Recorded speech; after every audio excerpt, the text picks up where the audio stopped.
ব্যালকনিতে আমার এই ছোট্ট টবটিতে আমি তরকারি কোটা আর চা পাতা জমিয়েছিলাম। তো তার মধ্যে দেখি হঠাৎ একদিন একটা গাছটা বড় হওয়ার পরে বুঝতে পারলাম এটা একটা তরমুজের গাছ। 2-3টা তরমুজ হয়েছিল, 2-3টা মনে হয় পাখিতে নষ্ট করে ফেলেছে, একটাই টিকে ছিল। আজকে চিন্তা করলাম ওটা ছিঁড়ে ফেলি, কারণ গাছটা একদম মরে শক্ত হয়ে গিয়েছিল। আমার ব্যালকনিতে দেখেন কত সুন্দর পত্তলিকা আর হচ্ছে টাইম ফুল হয়েছে, 2-3টা কালারের আছে, ছাদেও আছে। খুশিকে গোসল করে দিয়েছি, সে এখানে নিজেকে শুকাচ্ছিল আর আমরা ছাদে চলে আসছি। অর্বিনা আব্বু বেশ কয়েকদিন ধরে বলতেছিল গাছের প্যারাগুলা ছিঁড়ে ফেলার জন্য, কারণ এখানে গাছে কোনো কিছু থাকলে আশেপাশের মানুষজনে খেয়ে ফেলে, কিছুই বলতে পারি না, এমনকি দেখি ওনা যে কখন খেয়েছে। আসার পরে খালি বোটাটা দেখলে বুঝতে পারি যে এখানে পেয়ারা ছিল, এখন আর নাই। তাই অল্প একটু পেকেছে, তবে ঢাসা হয়েছে। তারপর চিন্তা করলাম ছিঁড়ে ফেলি, আর যদি না ছিঁড়ে হয় তাই 2-1 দিনের মধ্যে এগুলো আর গাছে থাকবে না, ছিঁড়ে নিয়ে যাবে। মনের শান্তির জন্যই আসলে এসব করা।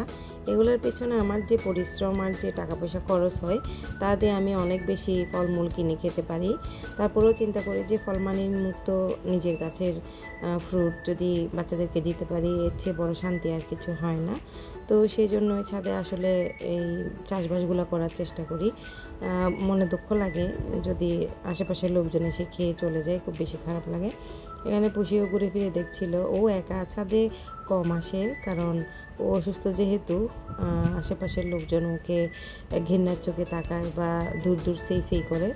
তো সেই জন্য আমার কাছে এটা অনেক বেশি খারাপ লাগে। ও ছাদে মানুষ দেখলে বাসার ভিতরে গিয়ে আমাদেরকে ডেকে নিয়ে আসবে, উর্বিনকে, আমরিনকে অথবা আমাকে, আমার পাশে গিয়ে মেয়া মেয়া করবে। যদি বলে যে কী বলতে চাও, তখন মেইন দরজার দিকে সে দৌড়ে আসে। যাই হোক, আল্লাহ সবাইকে হেদায়েতে রাখুক। তো এখন আমরা পেয়ারা আর তরমুজটা কাটার জন্য চলে আসছি। তো আমি তো অনেক বেশি খুশি, আর তরমুজের স্মেলটা একদম রিয়েল স্মেল, বাস্তব যে তরমুজটা আমরা কিনে খাই ওই রকমই, মিষ্টিও সেরকম, তবে কালারটা আসে নাই, কারণ গাছটা মরে গিয়েছিল অনেক দিন আগে। এই শুকনা গাছেই ঝুলেছিল তরমুজটা, আমি আর একটু পাকক করে ছিঁড়ি নাই। তারপরেও আলহামদুলিল্লাহ অনেক বেশি ভালো লেগেছে, আমরিন খুশি হয়েছে। আমরা সবাই একটু করে খেলাম, একদম বিষমুক্ত ফরমালিন মুক্ত তরমুজ। বাজার থেকে যে তরমুজগুলো কিনে খাই 100%ই মনে হয় ফরমালিন দেওয়া খাই।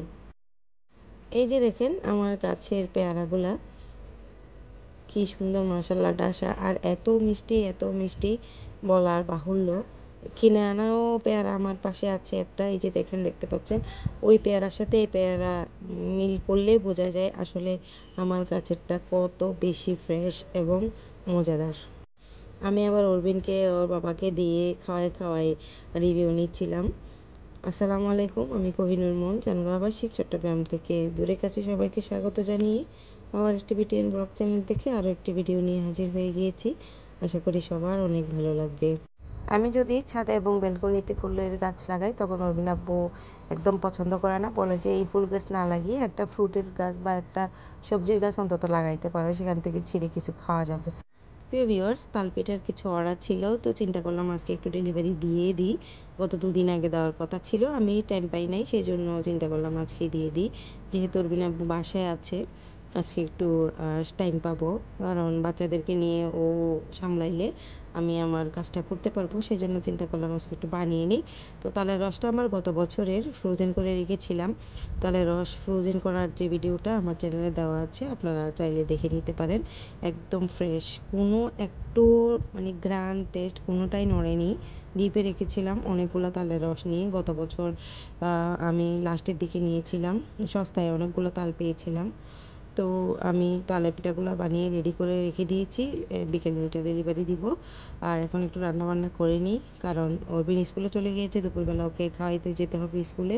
আমি সকালে ও যাওয়ার সময় ওকে খাবার দিই না, কারণ গরমে যদি নষ্ট হয়ে যায় তখন বেচারা বুঝতেও পারবে না, খেয়ে পেটে অসুখ বাঁধিয়ে নিয়ে আসবে। তো তাই আমি ফ্রেশ রান্না করে ওর জন্য নিয়ে যাই। নর্মাল ভাত তরকারি ও খেতে পারে না স্কুলে, কারণ চামচ দিয়ে খাই যেহেতু। তো ওর জন্য একটু স্পেশাল কিছু রান্না করে নিয়ে যাই, ফ্রাইড রাইস, বিরিয়ানি বা খিচুড়ি। তো আজকে একটু মুরগি বোনার সাথে খিচুড়ি করেছি, সাথে আমাদের জন্য চিংড়ি মাছ দিয়ে করলা ভাজি করেছি। এটা হচ্ছে আমরিনের স্কুল। দুজনই একই স্কুলে পড়ে, একজন 3-তে আর একজন 8-এ। আপনারা আমার রেগুলার ভিডিও যারা দেখেন তারা তো জানেনই। প্রিয় ভিউয়ার্স, ভিডিওর এই পর্যায়ে এসে যারা এখন একটা লাইক দেননি প্লিজ একটা লাইক দিয়ে দিবেন। আর যারা নতুন তারা আমার চ্যানেলটা সাবস্ক্রাইব করে পাশে থাকা বেল বাটনে অল অপশনটা প্রেস করে রাখবেন। তাতে করে আমার চ্যানেলের নতুন ভিডিওর আপডেট সবার আগে আপনাদের ফোনেই যাবে। আর অলরেডি কাজটা যারা করে দিয়েছেন তাদেরকে অসংখ্য ধন্যবাদ। প্রিয় ভিউয়ার্স, সকালে দেখেছেন ছাদ ভর্তি কাপড় আর এখন ছাদ ভর্তি পানি। হঠাৎ করে অনেক বেশি বৃষ্টি চলে আসলো। আমি বাসায় আসার পরপরই বৃষ্টি শুরু হয়ে গেছে। ভাগ্যিস আগে চলে আসছিলাম। এক ছাদ কাপড় শুকাইতে দিয়েছিলাম আজকে। সকালে অনেকগুলা কাপড় ধুয়ে গেছে। তো দেখলাম যে ছাদ ভর্তি হয়ে পানি। এখন আমাদের আবার একটা সমস্যা হয়, যদি ছাদের পানি নামতে না পারে তাহলে সিঁড়িতে ঢুকে যায়, এমনকি বাসাবাড়িতেও ঢুকে যায়। তো বাচ্চারা হঠাৎ করে দেখে বলল যে ছাদে পানি জমে গেছে। আমি দিশকুল না পেয়ে আমরিনের ছাতা নিয়ে দৌড়ে চলে আসছি। দেখতে পাচ্ছেন কি পরিমাণ বাতাস আর হচ্ছে বৃষ্টি, মনে হচ্ছে না বর্ষাকালের বৃষ্টি। এখন গরমটা আর বৃষ্টিটা এমনভাবে হচ্ছে, গরমটা হচ্ছে গ্রীষ্মকালের মতো আর বৃষ্টিটা হচ্ছে একদম বর্ষাকালের মতো। ঋতুটা আসলে কোন দিকে যাচ্ছে বোঝাই যাচ্ছে না। অল্প কিছুক্ষণের মধ্যে আবার রোদ শুরু হয়ে গিয়েছে, এখন ঠান্ডা রোদের মধ্যে আবার বৃষ্টি হচ্ছে। তো আমরা ছোটবেলায় বলতাম না, ঝড় দেয় রোদ দেয় ইঁদুরের বিয়ে দেয়। তো ওই কথাটাই মনে পড়ছিল আমার।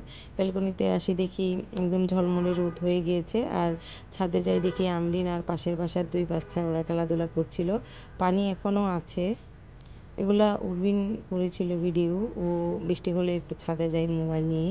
দেখেন সূর্যটা মাশাআল্লাহ কত সুন্দর, মনে হচ্ছে একদম গ্রীষ্মকালের রোদ। এই কিছুক্ষণ আগে বর্ষাকাল ছিল। যাই হোক, বাচ্চারা আনন্দ উল্লাস করছে। আজকের ভিডিও এ পর্যন্ত। সবাই ভালো থাকবেন। আল্লাহ হাফেজ। আসসালামু আলাইকুম।